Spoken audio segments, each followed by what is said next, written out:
Hello बच्चों, let's read this question. Find the equations of all the sides of the parallelogram ABCD whose vertices are A 4 7 8, B 2 3 4, C -1 -2 1 and D 1 2 5. Also find the coordinates of the foot of the perpendicular from A to CD. तो हमें देखो यहाँ पे एक parallelogram ABCD के चारों जो vertices है उनके कोऑर्डिनेट्स दिए हुए हैं। तो हमें क्या करना है, ऑल द साइड्स जो है पैरेललोग्राम की उनकी इक्वेशन बतानी है और साथ ही साथ coordinates of the foot of the perpendicular from A to C D भी बताना है। स्टार्ट कर लेते हैं हमारे की कॉन्सेप्ट से। की कॉन्सेप्ट देखो क्या हो जाएगा। हम जानते हैं यहाँ पे कि equation of line passing through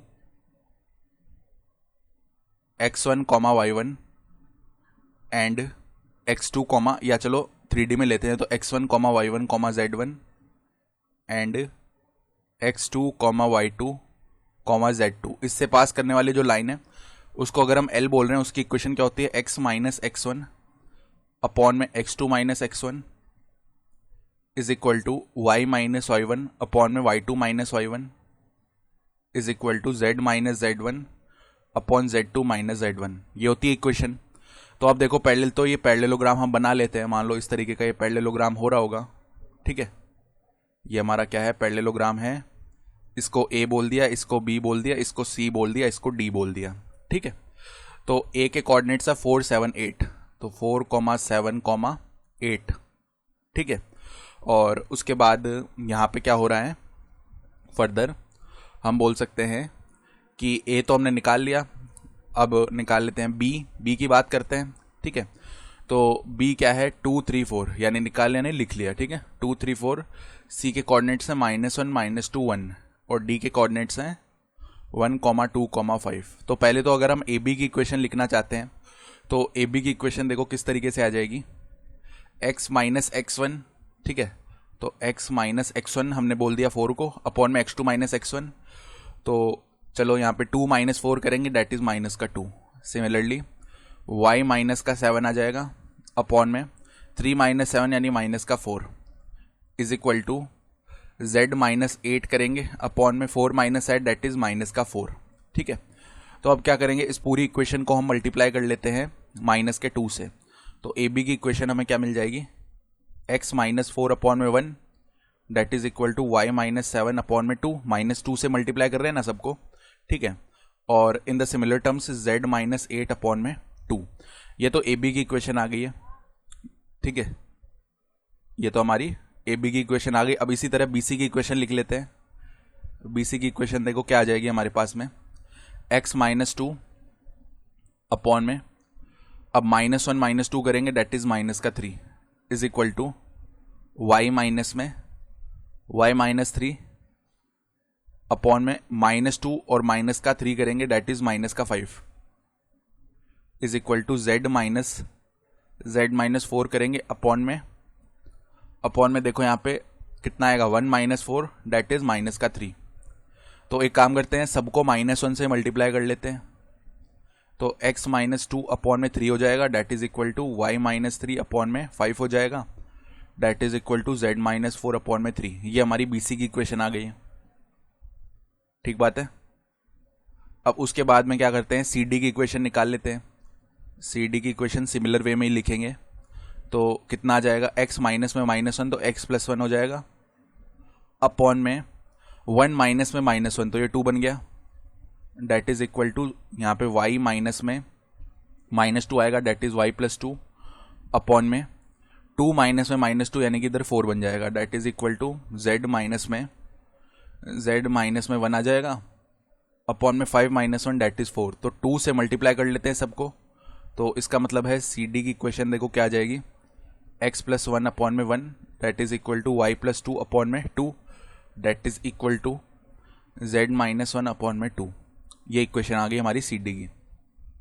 in the similar way जैसे ही हमारे पास CD की इक्वेशन आई, अब हम AD की इक्वेशन निकाल लेते हैं। तो AD की इक्वेशन देखो क्या आएगी हमारे पास में, x माइनस 1 अपॉन में 4 minus 1 that is 3 is equal to y minus 2 upon में 7 minus 2 that is 5 is equal to z minus 5 upon में 8 माइनस 5 डेट इज 3 ठीक है।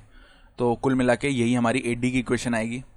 तो इस तरीके से जो चारों साइड्स हैं उन चारों साइड्स की हमने एक एक करके इक्वेशन लिख ली है। तो ये तो ए बी की इक्वेशन आ चुकी है, उसके बाद में ये हमारी बी सी की इक्वेशन आ चुकी है, ये हमारी सी डी की इक्वेशन आ चुकी है, और ये हमारी ए डी की इक्वेशन आ चुकी है। तो क्वेश्चन का पहला पार्ट तो हो गया है। अब दूसरे पार्ट में आते हैं, वो बोल रहा है कि हमें क्या करना है, हमें coordinates of the foot of the perpendicular from A to C D. तो पहले तो यहाँ पे देखो ए बना लो। ए कितना है 4,7,8।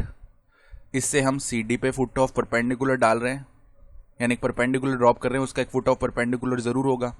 तो ये मान लो सी है, ये मान लो ऐसे डी है, ठीक है। सी के कोऑर्डिनेट्स कितने हैं, -1 -2 1। तो चलो सी इधर ले लेते हैं और डी इधर ले लेते हैं। तो -1 -2 और कितना है 1। इसी तरह डी के कोऑर्डिनेट्स कितने हैं 1 2 5। तो 1, 2, 5। तो अब यहाँ पे मान लो फुट ऑफ परपेंडिकुलर ई होगा। तो अब देखो यहाँ से अगर हम सी डी का इक्वेशन लिखते हैं, सी डी का इक्वेशन देखो क्या था, x + 1/1 that is equal to किसके, y + 2/2 that is equal to z -1/2 ये था। इसको हम लेमडा के इक्वल लेट करते, तो यहाँ से अगर x का वैल्यू लिखेंगे लेमडा के टर्म्स में तो लेमडा -1, y का वैल्यू हो जाएगा 2 लेमडा -2 और z का वैल्यू हो जाएगा 2 लेमडा +1। यानी सी डी पे लाई करने वाला पॉइंट ई कैसे लिखा जा सकता है, लेमडा -1 2 लेमडा -2 और 2 लेमडा +1 ये आ गया। अब हमें पता है कि ए ई और सी डी आपस में परपेंडिकुलर है, तो A E is perpendicular to C D. हम जानते हैं कि जब दो लाइन्स ऐसे परपेंडिकुलर होते हैं तो उनका जो डायरेक्शन रेशियोज के कॉरेस्पॉन्डिंग मल्टीप्लिकेशन का सम है वो क्या होता है 0, ठीक है। तो अगर हम डायरेक्शन रेशियो ऑफ ए ई लिखें, डायरेक्शन रेशियोज ऑफ ए ई, तो वो देखो क्या आ जाएंगे, लेमडा -1 -4 यानी x2 - x1 y2 - y1 z2 - z1 से करेंगे तो लेमडा -5 पहले तो ये आ गया, ठीक है। उसके बाद में 2 लेमडा -2 -7 यानी 2 लेमडा -9, 2 लेमडा +1 -8 यानी 2 लेमडा -7 ये आ गया। तो अब देखो direction ratio of C D है, नीचे वाले 1 2 2 हो जाएंगे, यानी 1 मल्टीप्लाई में लेमडा -5 प्लस में 2 मल्टीप्लाई में 2 लेमडा -9 प्लस में 2 मल्टीप्लाई में 2 lambda -7 this should be equal to 0। तो बन गया लेमडा -5 प्लस में 4 लेमडा -18 प्लस में 4 lambda -14 this should be equal to 0। तो देखो यहाँ पे लेमडा प्लस 4 लेमडा हो गया 5 लेमडा, 5 लेमडा प्लस में 4 लेमडा कितना हो गया 9 लेमडा, ठीक है। देन -18 और -14 ये बन गया कितना हमारे पास में जो टर्म है ये कितना हो जाएगा हमारे पास में माइनस का, देखो 18 और 14 इनको ऐसे ऐड करेंगे ना तो ये 32 आएगा, 32 माइनस का 32 होगा, फिर माइनस का 5 है तो बेसिकली माइनस का 37 this should be equal to 0। इसका मतलब लेमडा का वैल्यू हो गया 37/9, ठीक है। तो इसका मतलब ई के कोऑर्डिनेट्स देखो क्या क्या आ जाएंगे, लेमडा -1 करेंगे, ठीक है। तो 37 में से जब हमने 9 को सब्ट्रैक्ट कर दिया, ठीक है, तो ये वैल्यू आ जाएगी 28 और /9, फिर 2 लेमडा -2। तो जैसे ही हम 2 लेमडा की बात करेंगे, ठीक है, तो ये जो वैल्यू है हमारे पास में ये कितनी बन जाएगी 74/9 और माइनस का 2 करेंगे तो 74 में से 18 को सब्ट्रैक्ट कर दो, ठीक है। यहाँ पे 6 आएगा तो बेसिकली 5 बन जाएगा और यहाँ पे 6 यानी ये 56/9 बन जाएगा, ठीक है, ये टर्म आ गया। और उसके बाद में 2 लेमडा प्लस में 1 यानी 74 किया और यहाँ से /9 प्लस में 1 करेंगे तो 74 में 9 को जैसे ही ऐड कर देते हैं हम तो 83 बन जाएगा /9। तो ये हमारे पास कोऑर्डिनेट्स ऑफ ई आ चुके हैं, यही हमारा फाइनल आंसर है। I hope you understood this explanation, best of luck.